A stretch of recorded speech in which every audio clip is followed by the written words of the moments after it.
2020 সালের 20 এপ্রিল বিশ্ব অর্থনীতি দেখেছিল ইতিহাসের সবচেয়ে বড় উল্টো ঘটনা।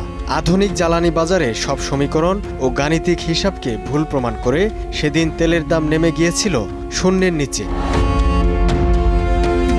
আন্তর্জাতিক বাজারে প্রতি ব্যারেল ওয়েস্ট টেক্সাস ইন্টারমিডিয়েট বা WTI তেলের দর সেদিন -$37 পৌঁছায়। ইতিহাসে প্রথমবারের মতো বিক্রেতারা ক্রেতাদের প্রতি ব্যারেল তেলের সাথে নগদ 4,500 টাকা প্রদানের প্রস্তাব দিয়েছিল।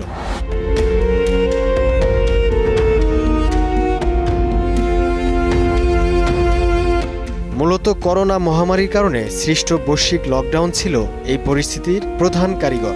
স্থবির হয়ে পড়া যোগাযোগ ব্যবস্থা ও শিল্প কারখানার কারণে তেলের চাহিদা তখন তলানিতে ঠেকে যায়। চাহিদা না থাকায় উৎপাদিত তেলের মজুদের জায়গা দ্রুত ফুরিয়ে আসতে থাকে। কিন্তু কারিগরি কারণে উৎপাদন অব্যাহত থাকায় তেল কোম্পানিগুলো এক চরম সংকটে পড়ে। মজুদ খালি করার জন্য কোনো উপায় না পেয়ে তারা গ্রাহকদের উল্টো অর্থ দিয়ে তেল গ্রহণ করার আহ্বান জানায়। অর্থনীতির চিরাচরিত সূত্রগুলো সেদিন প্রকৃতির চরম বাস্তবতার কাছে হার মানে। তবে সেই সময়ের সেই বিপুল উদ্বৃত্তের চিত্র আজ সম্পূর্ণ ভিন্ন।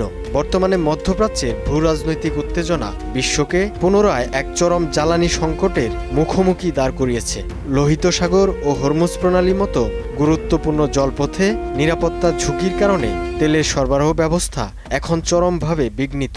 এর ফলে বিশ্ব তেলের বাজার এখন অস্থিতিশীল এবং ক্রমাগত ঊর্ধ্বমুখী। 2020 সালের সেই তেল নিলে নগদ টাকার গল্পের ঠিক বিপরীত চিত্র আজ বিশ্ববাসী দেখছে। ক্রমবর্ধমান মূল্যস্ফীতি ও জ্বালানি ঘাটতির মধ্য দিয়ে এক নতুন বৈশ্বিক অস্থিরতা তৈরি হয়েছে। অতিরিক্ত মজুদ থেকে তীব্র সংকটের এই রূপান্তর প্রমাণ করে যে ভূরাজনৈতিক পরিবর্তন কিভাবে মুহূর্তের মধ্যে বিশ্ব অর্থনীতির মানচিত্র বদলে দিতে পারে।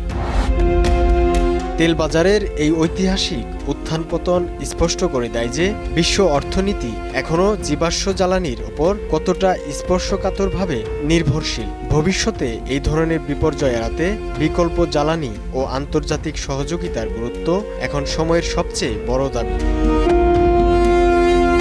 ওসমান খান আকাশ, সময় সংবাদ।